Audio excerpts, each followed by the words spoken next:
नमस्कार, वेलकम। रणतंत्र देख रहे हैं आप। मेरा नाम है रौनक और कल ही अपन ने एक वीडियो बनाई थी, उसमें आपको बताया था कि ईशान किशन और श्रेयस अय्यर ने जिस तरह के कारनामे पिछले कुछ महीनों में किए हैं, बीसीसीआई वालों ने तो वो बिहेवियर तड़ लिया और इसका अंजाम अच्छा नहीं होगा। इसी पे अपन ने बात करी थी। हमने आपको ये भी बताया था कि सेंट्रल कॉन्ट्रैक्ट में आपको पता लग जाएगा कि ये नाराजगी किस हद की है। और लीजिए, पता लग गया है। बीसीसीआई की सेंट्रल कॉन्ट्रैक्ट लिस्ट आ गई है। हमें लगा था मार्च में आएगी, लेकिन बीसीसीआई वालों ने कबीर दास जी से प्रेरणा ली और काल करे सो आज कर, आज करे सो अब का पालन करते हुए कल शाम को ये लिस्ट निकाल दी। पहले आप ये समझ लो कि सेंट्रल कॉन्ट्रैक्ट होता क्या है। देखिए, बीसीसीआई एक लिस्ट जारी करती है जिसमें 4 कैटेगरीज होती हैं और इनमें अलग अलग कैटेगरीज में अलग अलग प्लेयर्स होते हैं। पहली कैटेगरी होती है A+, दूसरी A, तीसरी होती है B और चौथी होती है C।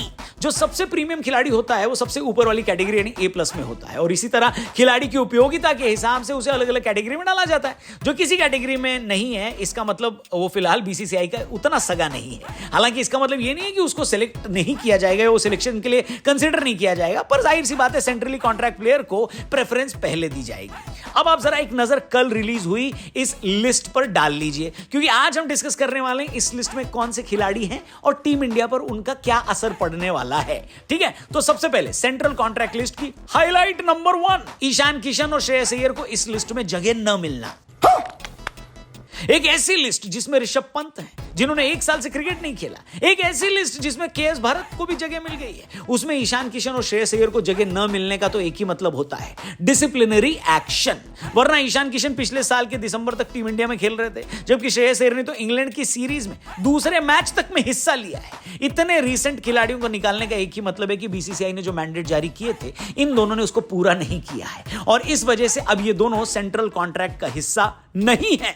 पर्सनली मेरे को लगता है श्रेयस अय्यर के लिए तो थोड़ा हार्श हो गया बाबा, क्योंकि रणजी का सिर्फ एक क्वार्टर फाइनल गेम उन्होंने स्किप किया है। वनडे की टीम में वो लगातार बेहतरीन प्रदर्शन कर रहे हैं। वर्ल्ड कप सेमीफाइनल में उन्होंने सेंचुरी मारी थी, इसके बावजूद इस लिस्ट में उनका नाम न आना भैया बहुत ज्यादा उनको अनलकी कहा जाएगा और उनके लिए अच्छी बात नहीं है। लेकिन एक अच्छी बात मैं आपको बताना चाहता हूं, जहां पर मेरे को आपकी मदद चाहिए। थोड़ा क्रिकेट को साइड में रखते हैं और 8 मार्च को महाशिवरात्रि है, उसकी बात करते हैं। बम बम भोले के सारे भक्त ये दिन धूमधाम से मनाते हैं, महाशिवरात्रि बढ़िया से मनाते हैं और हम भी इसे मनाने के लिए खुद आदि योगी के पास जाते हैं, जहां पर लाखों भक्त हर साल आते हैं और पूरी रात वहां पर वॉलंटियर्स उनके लिए भोजन प्रसाद बनाते हैं और उनको पूरी रात परोसते हैं, खिलाते हैं। इसके लिए हम जैसे वॉलंटियर्स यानी आप और हम मिलकर हर साल फंड रेज करते हैं, क्योंकि भैया प्रसाद के लिए पैसा तो लगेगा, है कि नहीं। और हमारे कल्चर में वैसे भी अन्नदान को बहुत ही महान और पवित्र माना गया है। किसी का पेट भरने से बड़ा और क्या हो सकता है बताइए। इसलिए महाशिवरात्रि की रात हम लोग मिलकर अन्नदान करना चाहते हैं और इसके लिए मैंने पर्सनली अपने लिए टारगेट रखा है कि आप और हम मिलकर 2 लाख से ज्यादा लोगों को अन्नदान करवाएंगे।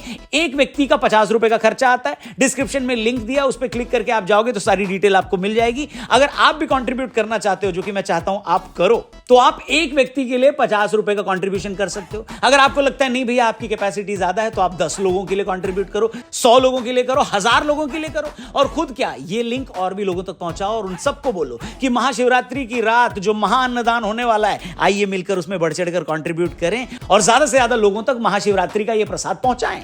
बस डिस्क्रिप्शन में लिंक है, वहां पर जाइए, सारी डिटेल वहां पर मिल जाएगी और इसके बारे में आगे भी हम लोग डिटेल में जरूर बात करेंगे। हर हर महादेव बोलते हुए आगे बढ़ते हैं और बात करते हैं बीसीसीआई की सेंट्रल कॉन्ट्रैक्ट लिस्ट की हाईलाइट नंबर 2। पिछले साल का ये वो खिलाड़ी जो इस साल लिस्ट का हिस्सा नहीं है। इनमें से 2 नाम तो हमने आपको बता दिए जिन पर डिसिप्लिनरी एक्शन लिया गया है, लेकिन बाकी है चेतेश्वर पुजारा और उमेश यादव, शिखर धवन, यजुवेंद्र चहल और दीपक हुड्डा को जगह न मिलने का मतलब ये है भाई साहब कि एक तरीके से ये भी मान लो कि अब टीम इंडिया में उनके नाम पर सोच विचार नहीं किया जा रहा। उम्र के जिस पड़ाव पर उमेश यादव, शिखर धवन और पुजारा हैं, मुझे तो लगता है कि दोबारा कभी उनके नाम पर विचार होगा भी नहीं। हाँ, दीपक हुड्डा और चहल वापसी कर सकते हैं अगर डोमेस्टिक में बढ़िया प्रदर्शन उन्होंने किया तो, लेकिन उमेश यादव, शिखर धवन और पुजारा को अब आप शायद दोबारा कभी भारत के लिए खेलते न देखें और सच पूछे तो ये काफी सैड बात है। हाईलाइट नंबर 3, नए खिलाड़ी जिनको इस लिस्ट में जगह मिली है, जिसमें ढेरों नाम है, रिंकू सिंह, तिलक वर्मा, शिवम दुबे, रवि बिश्नोई, प्रसिद्ध कृष्णा, रजत पाटीदार, इन सबको सी कैटेगरी में जगह मिली है। पर एक लड़का ऐसा भी है जिसने डायरेक्टली बी कैटेगरी में अपनी कॉन्ट्रैक्ट की शुरुआत करी है वो है जायसवाल जी का लड़का यशस्वी। अपने छोटे से करियर में यशस्वी जायसवाल ने दिखा दिया है कि वो भारत के आने वाले सबसे यशस्वी बल्लेबाज बन सकते हैं और बीसीसीआई को भी इस बात की भनक लग गई है, इसलिए उनका बाकी न्यू कमर से आगे डायरेक्टली बी कैटेगरी में उन्हें डाला गया है। हाईलाइट नंबर 4, A+ कैटेगरी के खिलाड़ी। इस लिस्ट में जाहिर सी बात है वो खिलाड़ी हैं जिनके बिना टीम इंडिया का काम नहीं चल सकता। विराट कोहली, रोहित शर्मा, जसप्रीत बुमराह और रविंद्र जडेजा, ये चारों ही इंडियन क्रिकेट के सूरज है और ब्रह्मांड में बाकी सब इनके आसपास चक्कर लगाते हैं। मजे की बात यह है कि A+ अकेली ऐसी कैटेगरी है जहां पर कोई बदलाव नहीं हुआ है, यानी इस कैटेगरी में पिछले साल भी यही 4 खिलाड़ी थे और इस साल भी यही 4 खिलाड़ी हैं। हालांकि पर्सनली मुझे लगता है कि इस लिस्ट में शुभमन गिल और सिराज को भी डाला जा सकता था, क्योंकि ये दोनों भी बाकी चारों की तरह इंडिया के ऑल फॉर्मेट खिलाड़ी हैं। लेकिन चलो कोई बात नहीं, बीसीसीआई वालों की मर्जी, हमसे कौन सा पूछ के लिस्ट बनाते हैं कि नहीं। और हम तो शादी के फूफा की तरह नाराज भी नहीं हो सकते, बताइए। इसके अलावा बीसीसीआई ने कहा है कि आने वाले टाइम में कोई खिलाड़ी अगर कम से कम 3 टेस्ट, 10 T20 या फिर 8 वनडे मैच खेल लेता है तो उसको ऑटोमेटिकली सी कैटेगरी में कॉन्ट्रैक्ट मिल जाएगा। जैसे ध्रुव जुरैल और सरफराज खान, जिन्होंने इस टेस्ट सीरीज में 2 टेस्ट मैच खेल लिए, अगर वो अगला होने वाला धर्मशाला टेस्ट भी खेल लेते तो ये दोनों भी सी कैटेगरी का हिस्सा बन जाएंगे। खैर, बनेंगे या नहीं बनेंगे वो तो वक्त ही बताएगा, लेकिन हम आपको डिस्क्रिप्शन में जाने का रास्ता बताएगा, जहां पर हमने एक लिंक दिया, उस पर क्लिक करके आप जाइए